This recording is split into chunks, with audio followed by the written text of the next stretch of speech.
the Omega Railmaster. If you've seen this watch on my channel before, you are a dear old friend. It's been nearly 5 years since I initially reviewed the Omega Railmaster.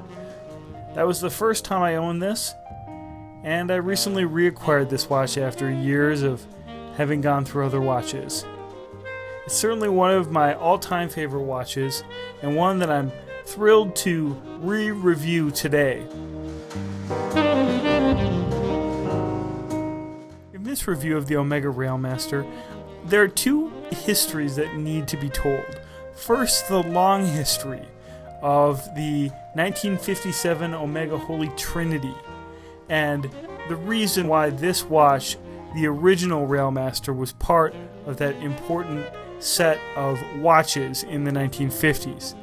There's also the railroad connections that are behind that release of the watch in 1957.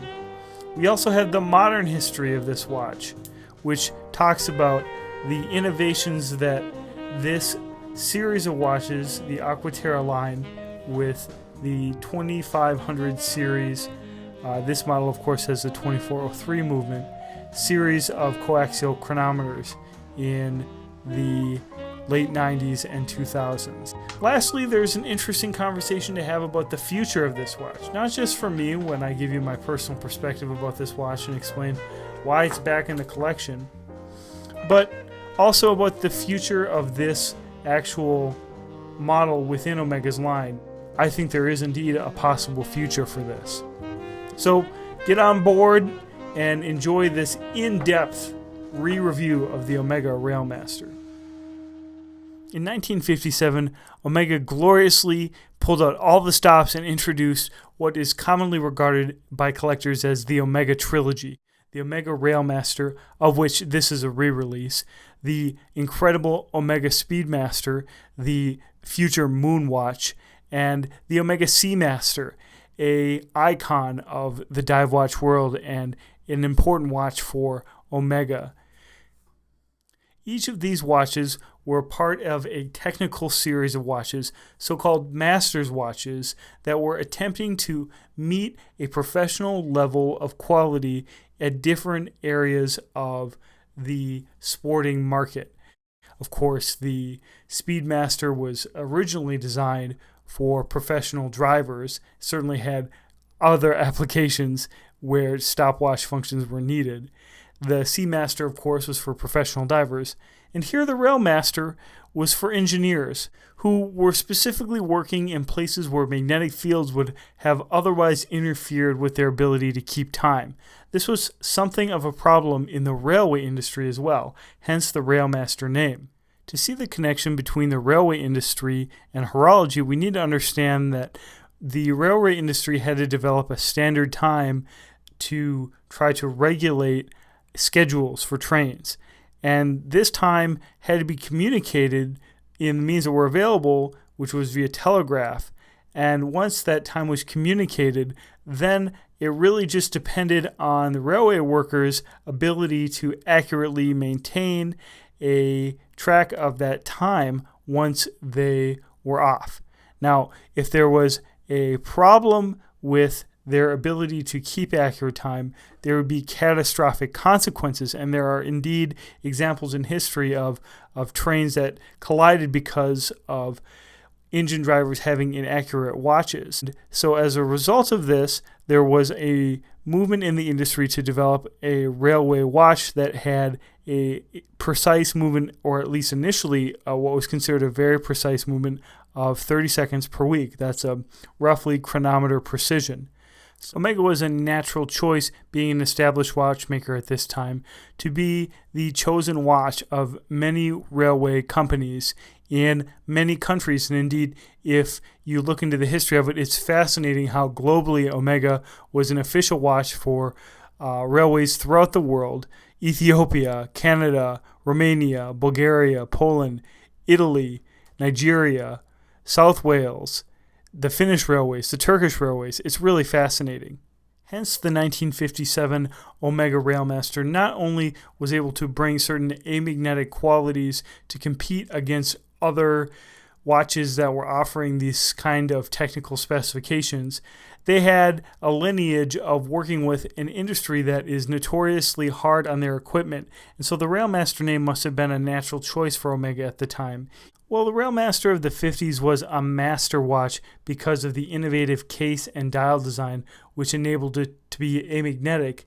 The re-release of the Omega Railmaster, revealed at Basel World 2003, was a new master as a result of coming into the Aqua Terra collection as an especially sporting version of the Aqua Terra.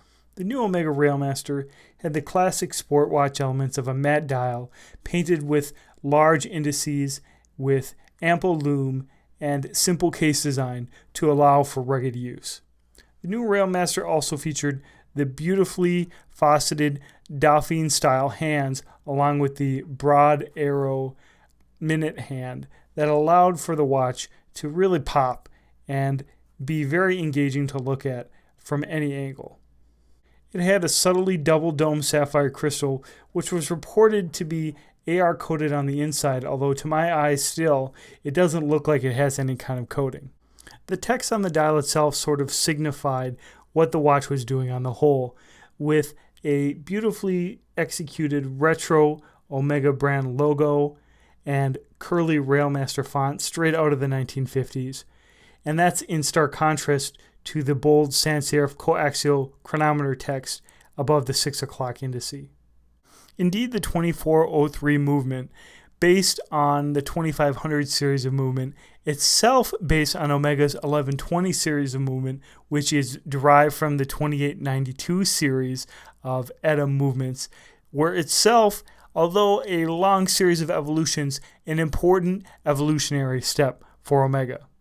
This series of coaxial movements represent Omega's major investment in the movement in mass producing it and making it accessible to the wider horology community. This was no longer a boutique and exotic complication from George Daniels or something that Omega only had in special production watches. In this coaxial movement, found widely in the Aqua Terra series of watches, we found an extremely high level of innovation to ensure that the watch would have a very efficient and long-wearing running capacity. The specific technology of the coaxial movement is very simple if you understand how a mechanical watch works. The problem of controlling torque or energy from the mainspring of the watch is central to the engineering feats of mechanical watches. And in the coaxial movement, basically the pallet fork is designed to work with two escape wheels that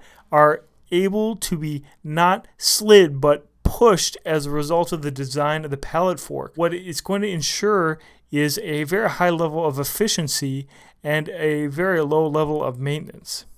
Hence, the 2000s era Railmaster represents Omega's sportiest coaxial Aqua Terra watch that doesn't have a bezel and that isn't a chronograph. Basically, it's the simplest sports watch from the Aqua Terra line. The watch blog Monochrome made an excellent Basel World 2015 prediction, which unfortunately was not fulfilled. And what their idea was is that it's prime time for Omega to bring back the Railmaster line, which has now been discontinued for over 5 years. What we need to see is basically the Omega Railmaster come back with the new amagnetic coaxial movements, which are already in the Aqua Terra line.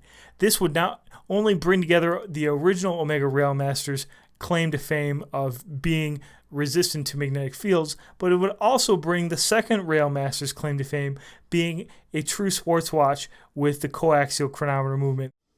This Omega in particular is reference 2503.52, which is the 39.2 millimeter size of this watch. There were other sizes offered at 36 millimeters and 42 millimeters for this specific version of the Railmaster. There was also a chronograph version and a hand winding version. But I really think that this is the sweet spot for size. It's on my 7¼ inch wrist, basically a very modern size and style of watch without being oversized in the least way, which is, I think, very suitable for the retro pretensions that this watch brings to the table, even though it's been modernized, as I've discussed.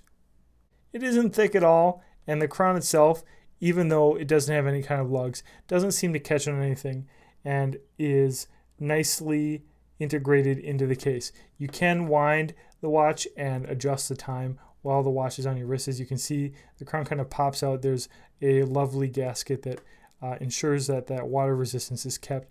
And there's basically two settings: one to hand wind the watch if you wanted to power up that reserve, or a second setting where you can actually adjust the wristwatch's time. And as you can see, it's a hacking setting. I've always loved this watch in the Aqua Terra line, specifically for the combination of beautiful polished and brushed surfaces. The classic twist in the Omega lugs is captivating and really seems to work well with the combination of angles and curves in the dial design itself. These hands are very striking, and they're also very readable. I think that they're wonderfully not minimalist. They're an example of actually taking a design and implementing an idea to a certain level of ornamentation, and it really works. When I initially got this watch in 2011, I just thought it was a good sporting alternative to a Rolex Explorer. Well, I think that's true. I think it's failing to recognize its own distinctive place in Rolex's history, as well as how it kind of represents an era of excellence in the railway industry. It has a separate history from the Explorer that certainly isn't as illustrious, but is definitely very interesting in itself, especially in this era where now railways are getting a lot of attention again. I think the aesthetics of the watch also are very strong, bringing together many of Omega's best design features from that era of Aqua Terra watches, while still remaining extremely distinctive thanks to the close effort that Omega made to retain the Railmaster heritage. As for the 2403 movement, both of my Omega Railmasters haven't had any problems while have retained an extremely high level of COSC level accuracy. I think in the wider Omega community, the 2500 movement concerns have been largely allayed at this point, and people respect it as an important advancement, enabling Omega to popularize this extremely advanced escapement and later on introduce their 8500 series of movements, which were Omega's truly fully in-house effort with this coaxial escapement. Amongst Omega's modern sport watches, it remains a distinct model that contributed in a unique way, perhaps not in a massively significant way as the Seamaster or the Speedmaster have in both the 50s and in contemporary watches. Compared to vintage Omegas, it has a charm that I think is going to stand the test of time, which is I think why it's drawn me back. It's a true collector's watch.